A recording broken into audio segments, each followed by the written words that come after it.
राहुल गांधी कितने बदले भारत जोड़ो यात्रा के बाद में, किस तरह का बदलाव आया है, ये बदलाव कितना फायदा कांग्रेस और राहुल गांधी को पहुंचाएगा, जैसे बहुत से सवाल रहे। लेकिन ये यात्रा बहुत शानदार रही कांग्रेस के लिहाज से, राहुल गांधी के लिहाज से काफ़ी कुछ राहुल गांधी को सीखने का मौका मिला, तो बड़ा बदलाव भी उनके व्यक्तित्व में इस यात्रा के दौरान देखने को मिला है।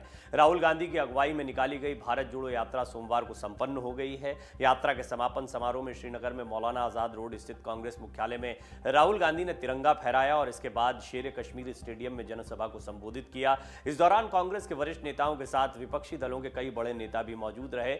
इससे पहले रविवार को राहुल गांधी ने श्रीनगर के लाल चौक पर तिरंगा फहराया था। अपनी पदयात्रा के दौरान करीब 135 दिन पैदल चले राहुल गांधी ने हर उम्र के लोगों से मुलाकात की है।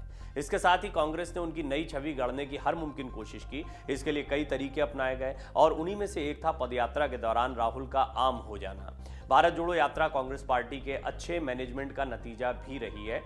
कांग्रेस की ये बहुत समय बाद, खास तौर पे एक ऐसे समय बाद जब राजनीतिक रूप से कांग्रेस लगातार कमजोर होती गई, ये सबसे ज़्यादा ऑर्गेनाइज्ड कार्यक्रम या आंदोलन या यात्रा या राजनीतिक रूप से, बेशक कांग्रेस को कहती कि इसमें राजनीति ना ढूंढी जाए, लेकिन राजनीतिक रूप से सबसे बड़ा आयोजन जो बहुत व्यवस्थित रहा कहा जाएगा कांग्रेस के लिहाज से। पदयात्रा के दौरान राहुल गांधी ने बच्चों के साथ भी खूब मस्ती की। इसके कई वीडियो सामने आए। बूढ़ी महिलाओं को गले लगाते, लड़कियों के साथ हाथ पकड़ते चलते, किसी के घर बैठकर चाय पीते, किसानों के घर जाते, किसी की छत पर चाय पीते, ऐसे बहुत सारे फोटोज और वीडियोस जो हैं वो सोशल मीडिया पर खूब वायरल हुए। सोशल मीडिया से लेकर मीडिया तक इनकी काफ़ी चर्चा रही। इनको लेकर राहुल गांधी और उनकी भारत जोड़ो यात्रा खासी चर्चा में आ गई। ऐसे में आइए अब हम आपको बताते हैं कि यात्रा में जो हो रहा था वो कितना सच था और कितना फिक्स्ड। एक बड़ा सवाल आता है कि क्या इतनी लंबी यात्रा को पूरा फिक्स किया जा सकता है ना, एक एक व्यक्ति जिससे आप मिलेंगे, एक एक जगह जहां जाएंगे। निश्चित तौर पर बहुत सारी चीजें औचक हुई होंगी, अचानक हुई होंगी। अब राहुल गांधी बुलेट चलाते दिखाई देंगे, राहुल गांधी बुलेट या साइकिल चलाते दिखाई देंगे, ये फिक्स किया जा सकता है क्या? लेकिन सवाल भी उठता है, क्या ये फिक्स था? ये बड़ा दिलचस्प रहेगा जानना। तो हम आपको बताते हैं कि कितना सच और कितना फिक्स रहा राहुल गांधी का कार्यक्रम। कहा जा रहा है कि यात्रा के दौरान राहुल कहां जाएंगे, किससे मिलेंगे, इसमें मोटी मोटी बातें जो हैं वो पहले से तय हो जाती हैं। भारत जोड़ो यात्रा में जो सबसे रैंडम चीज़ें नज़र आ रही थीं वो किसी ना किसी लेवल पर तय की जा रही थी। जैसे राहुल कहाँ चाय पिएंगे या फ्रेश होंगे, इसे एक टीम यात्रा वाले दिन से पहले या करीब 2 घंटे पहले ही तय कर लेती थी। अब ये 2 घंटे पहले रेकी की जाती है, किसी भी बड़े कार्यक्रम में इसको रेकी कहा जाता है। हम मीडिया के लिए भी जो कार्यक्रम करते हैं उसके पहले भी थोड़ा पहले जाकर अगर किसी मौके पर जहां कार्यक्रम होना है तो वहां के बारे में जानकारी ली जाती है।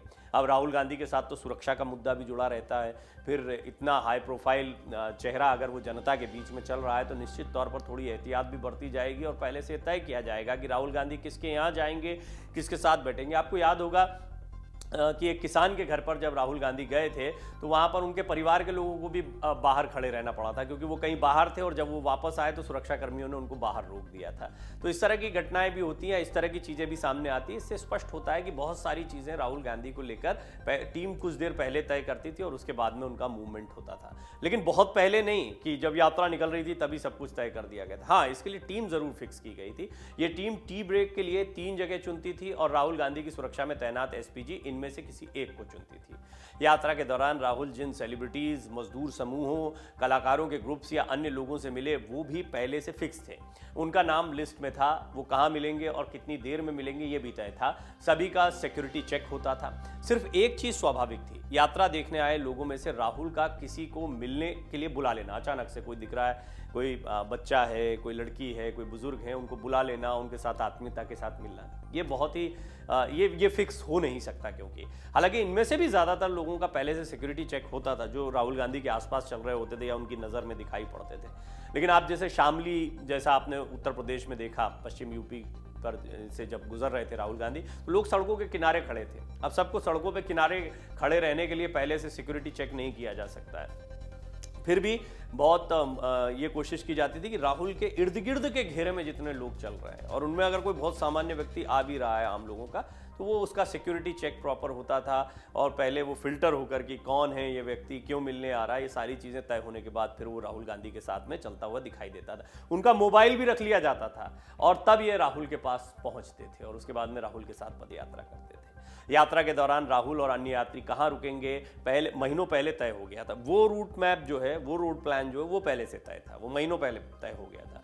राहुल कहाँ जाएंगे, क्या खाएंगे, किससे मिलेंगे, ये भी महीनों पहले तय हो गया था। मोटी मोटी लिस्ट पहले ही बना ली गई थी। दिल्ली की टीमों ने हर जगह दौरा कर जायजा भी लिया था।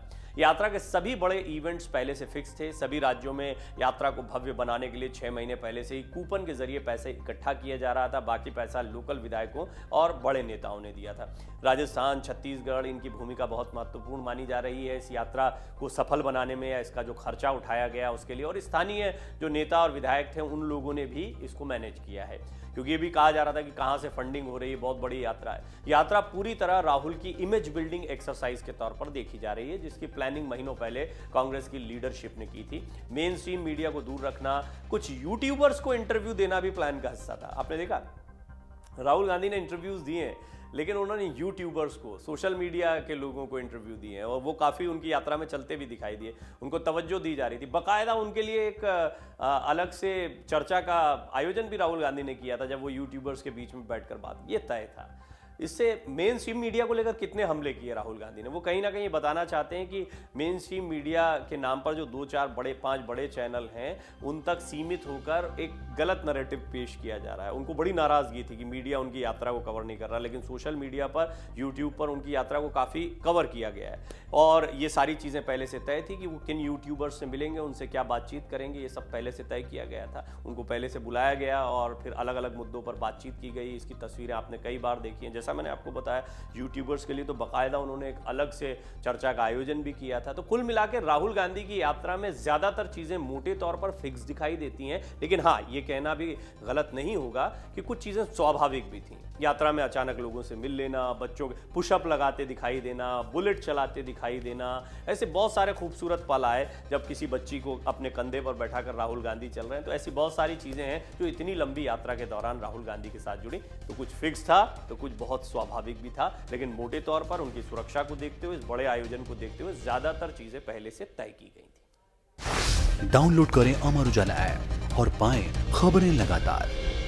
अगर आप ये वीडियो YouTube पर देख रहे हैं तो हमारे चैनल को सब्सक्राइब करें और बेल आइकन को दबाना ना भूलें। अगर आप Facebook पर ये वीडियो देख रहे हैं तो हमारे पेज को लाइक करें।